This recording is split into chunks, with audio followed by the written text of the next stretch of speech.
नमस्कार दोस्तों, स्वागत है आपका एक बार फिर से। सूर्य ग्रहण 21 जून 2020 के इस पार्ट 3 में आपका फिर से स्वागत है।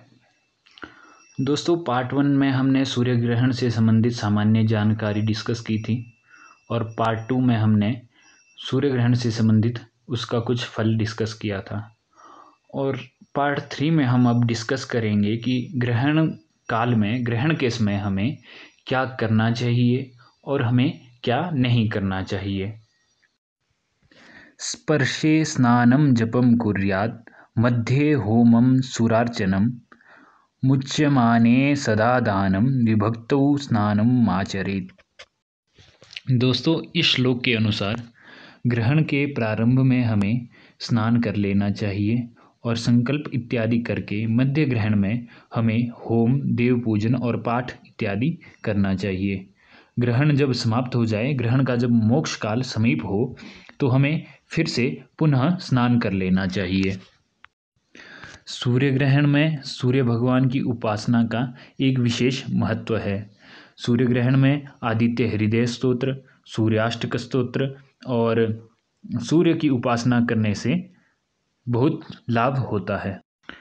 दोस्तों, ग्रहण काल में पका हुआ अन्न और कटी हुई सब्जियां दूषित हो जाती हैं, उन्हें फिर हमें नहीं रखना चाहिए। और तेल, घी, दूध, लस्सी, मक्खन, पनीर, अचार, चटनी, मुरब्बा इत्यादि में कुशा की तृण यानी कि कुशा का कुछ टुकड़ा डाल देना चाहिए तथा ग्रहण काल समाप्त होने पर उस कुशा को उस बर्तन से वापस निकाल के रख देना चाहिए, फेंक देना चाहिए। उससे ये चीज़ें दूषित नहीं होती। लेकिन जो सूखा अनाज होता है, जो सूखा खाद्य पदार्थ होते हैं हमारे, उनमें ग्रहण का कोई प्रभाव नहीं होता और वे दूषित नहीं होते। दोस्तों, अब बात करते हैं ग्रहण के समय हमें क्या नहीं करना चाहिए। दोस्तों, ग्रहण के समय हमें एक तो मूर्ति को स्पर्श नहीं करना चाहिए। आपके घर में जो भी भगवान इत्यादि की प्रतिमा, मूर्ति हो, उसे हमें स्पर्श नहीं करना चाहिए। और अनावश्यक खाना पीना, हमें खाना भी नहीं खाना चाहिए।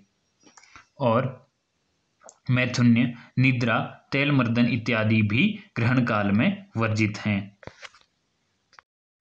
ग्रहण काल में नाखून काटने से भी हमें बचना चाहिए।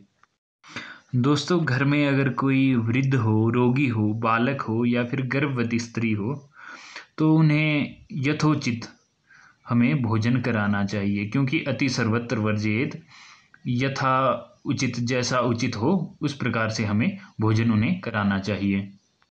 और गर्भवती जो स्त्रियां होती हैं, उनके लिए स्पेशल है कि वे ग्रहण काल में सब्जी काटने से बचें, अनावश्यक सोने से बचें और उन्हें पापड़ नहीं सेकने चाहिए और सिलाई यानी कि सुई से संबंधित कार्य उन्हें ग्रहण काल में नहीं करना चाहिए।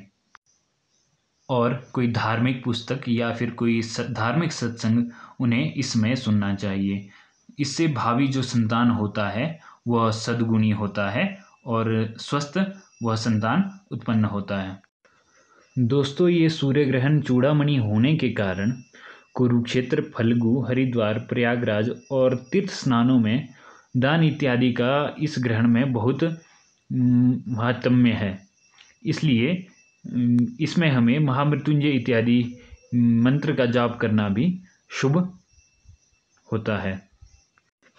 किसी विशिष्ट रोग की निवृत्ति के लिए आप इस ग्रहण के दौरान कांसे की कटोरी में घी भर के उसमें मंत्रपूर्वक चांदी का सिक्का डाल के अपना मुंह देख के उस छाया पात्र को किसी ब्राह्मण को दक्षिणा सहित दान करना चाहिए। इससे आपका क्लेश और रोग की निवृत्ति होती है। दोस्तों, ग्रहण काल मंत्र साधना के लिए भी और तंत्र इत्यादि के लिए एक उचित समय और महत्वपूर्ण समय माना जाता है। लेकिन किसी सद्गुरु के बिना, किसी उचित निर्देशन के बिना इन चीज़ों में हमें नहीं पड़ना चाहिए।